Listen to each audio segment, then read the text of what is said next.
ने कहा बिल्कुल होगा और आपको बहुत जल्द अच्छी खबर मिलेगी। पहली बार उन्होंने स्पष्ट तौर पर इस समझौते को लेकर के कोई पॉजिटिव बात कही है और बिल्कुल स्पष्ट कहा कि हमारा गठबंधन होने जा रहा है। अब हमें जो खबर मिल रही है वो ये बात जो बन रही है उनकी और कांग्रेस के बीच में, दरअसल इसके पीछे प्रियंका गांधी वाड्रा का रोल है। प्रियंका गांधी वाड्रा ने अखिलेश यादव से बात की, ये हमें खबर मिल रही है और इसके बाद ये डील हो पाई है उनकी और कांग्रेस पार्टी के बीच में। डील के मुताबिक 16 से 18 सीटों पर कांग्रेस पार्टी को देने पर अखिलेश यादव राजी होंगे और कांग्रेस इससे ज्यादा की डिमांड नहीं करेगी।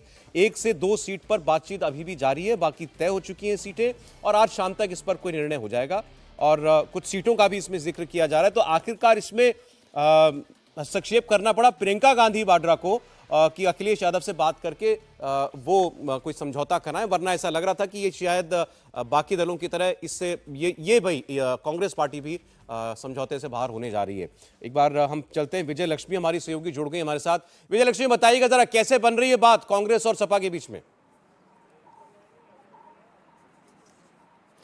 देखिए सौरभ, जो सूत्र बता रहे हैं कि प्रियंका गांधी वाड्रा ने अखिलेश यादव से फोन पर बातचीत की और उसके बाद फाइनल जो डील सील हुई है सपा समाजवादी पार्टी के साथ कांग्रेस की, आज शाम तक उम्मीद की जा रही है कि एक फाइनल फैसला ले लिया जाए और जल्द सीटों का ऐलान भी कर दिया जाए।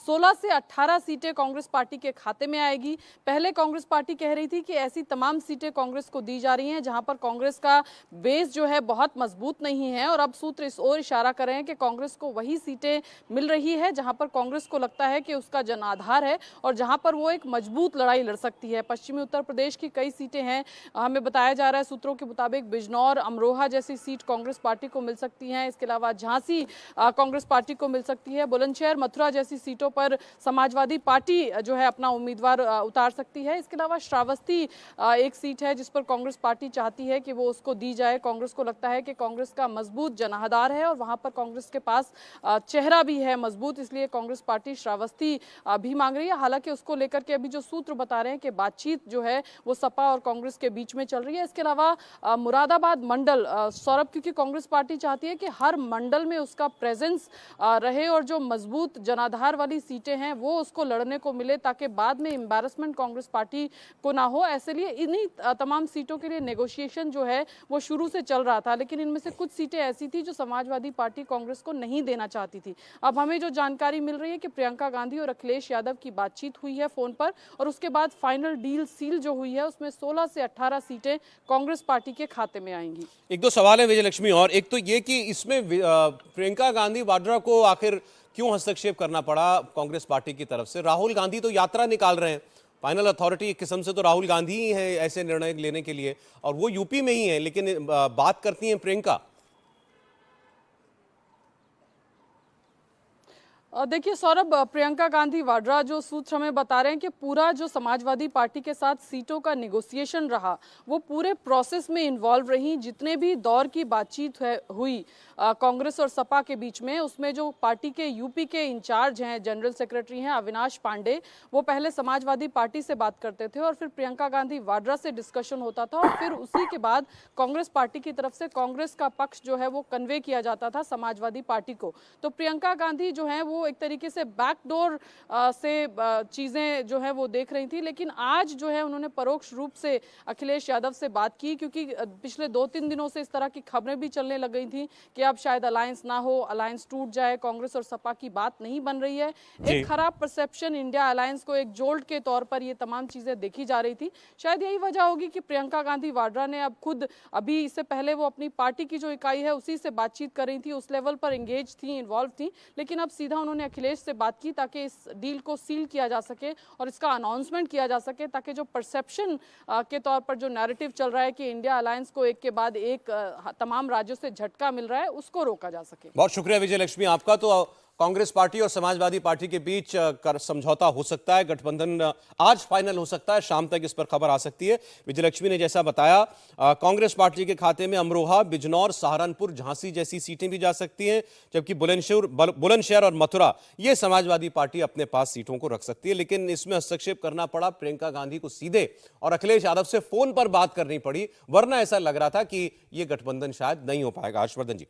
नहीं, मुझे लगता है कि एक जो कई बार ये बात सामने आती है पिछले कुछ समय से, तो प्रियंका जी एकदम परिदृश्य से बाहर थी अभी तक कोई प्रियंका जी ने ऐसा कुछ बहुत साबित नहीं किया है, क्योंकि पिछली बार भी हमने देखा था कि उत्तर प्रदेश में जो प्रभारी नहीं तो सीटें आधी हो गई, लेकिन राहुल जी की सीट हारी।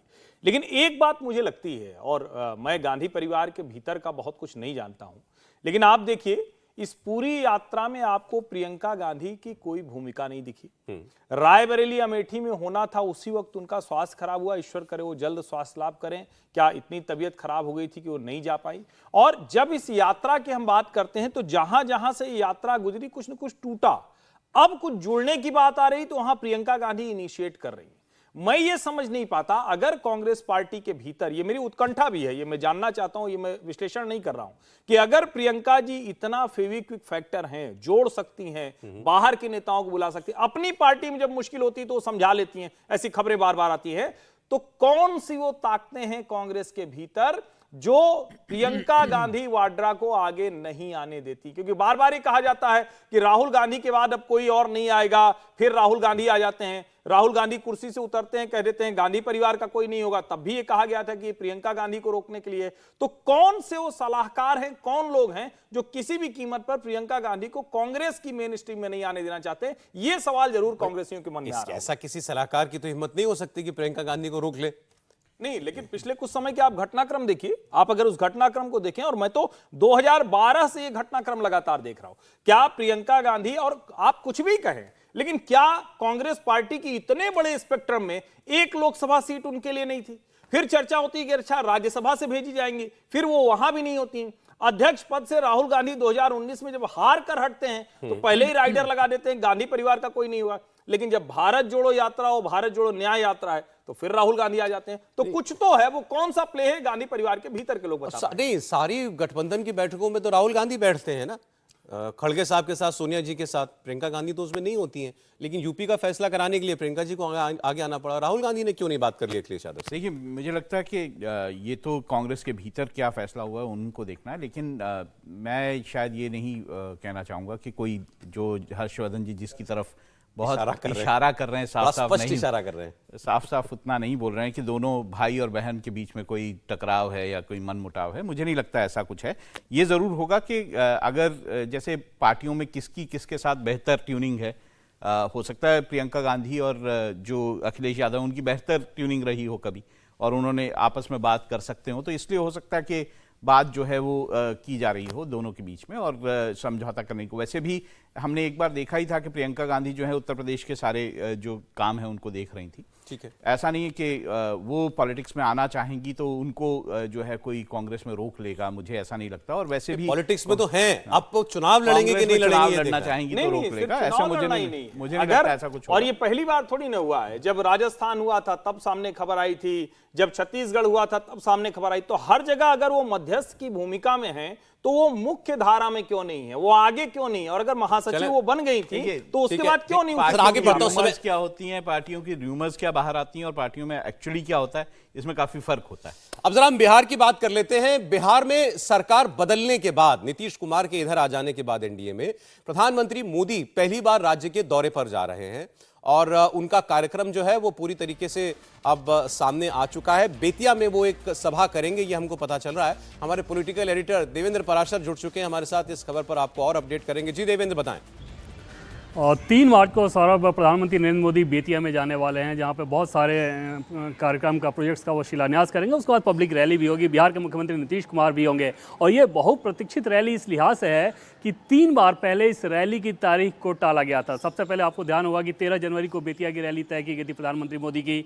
उसके बाद दूसरी तारीख तय की गई थी 27 जनवरी को, और 13 जनवरी की रैली जब आगे टाली गई सौरभ, तब उसी समय ये तय हो गया था कि जेडीयू और बीजेपी के बीच बातचीत शुरू हो गई है। नीचे के लोगों को इस बात की भनक नहीं थी, इसलिए अलग अलग कारणों का हवाला देते हुए रैली को टालने की बात कही जाती थी। तो पहली रैली टली थी 13 को, फिर 27 जनवरी को दूसरी तारीख थी, वो भी टाल दी गई। 4 फरवरी को तीसरी तारीख थी, वो भी टाल दी गई। अब जबकि नीतीश कुमार बीजेपी में आ चुके हैं, तो 3 मार्च को बेतिया में प्रधानमंत्री नरेंद्र मोदी की रैली होगी। बहुत सारे कार्यक्रम है, सरकारी कार्यक्रम है, उसमें बहुत सारे प्रोजेक्ट्स का वो शिलान्यास करेंगे और मुख्यमंत्री नीतीश कुमार भी वहां पर मौजूद रहेंगे। तो समझा जा सकता है कि नीतीश कुमार की मौजूदगी वो वजह थी, नीतीश कुमार के एनडीए में आने की वो वजह थी, जिसके चलते पीएम मोदी की रैली की तारीखों को बार बार आगे बढ़ाया गया। इसके अलावा 5 मार्च को गृह मंत्री अमित शाह पालीगंज में जाने वाले हैं। पटना के नज़दीक है वो जगह पालीगंज, वहाँ पे जाने वाले हैं। तो बीजेपी ने अपनी पूरी ताकत एक तरह से झोंक रखी है बिहार को लेकर भी, और अब बड़े लेवल पर ये आगाज आप देख रहे हैं। सौरभ जी, बहुत शुक्रिया देवेंद्र आपका इस पूरी जानकारी के लिए। तो बिहार जाएंगे प्रधानमंत्री नरेंद्र मोदी, उनका कार्यक्रम बता रहे थे देवेंद्र आपको। बात करते हैं दिल्ली के अरविंद केजरीवाल की। अरविंद केजरीवाल ने आज कहा कि सुप्रीम कोर्ट में कल भगवान मौजूद थे, चीफ जस्टिस की जुबान पर भगवान बैठे थे।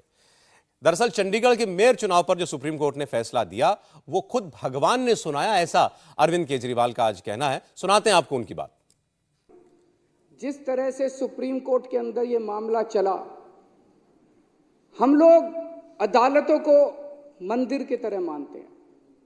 न्याय देना भगवान का काम है, न्याय भगवान देता है। इसलिए जज को भगवान का, जब जज अपनी कुर्सी पे बैठ के फैसले सुनाता है तो कहा जाता है कि एक तरह से भगवान फैसला सुना रहा है। लेकिन कल जो कुछ सुप्रीम कोर्ट के अंदर घटा वो उससे कुछ ज़्यादा ही बड़ा था। ऐसे लगा जैसे उस सुप्रीम कोर्ट के अंदर भी कहीं ना कहीं श्री कृष्ण मौजूद थे। ऐसे लगा जैसे वहाँ सुप्रीम कोर्ट के अंदर भी भगवान मौजूद थे।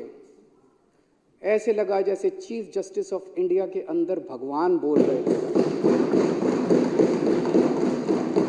ऐसे लगा जैसे चीफ जस्टिस ऑफ इंडिया के जुबान के ऊपर भगवान बैठे हुए थे, भगवान उनके जरिए बोल रहे थे।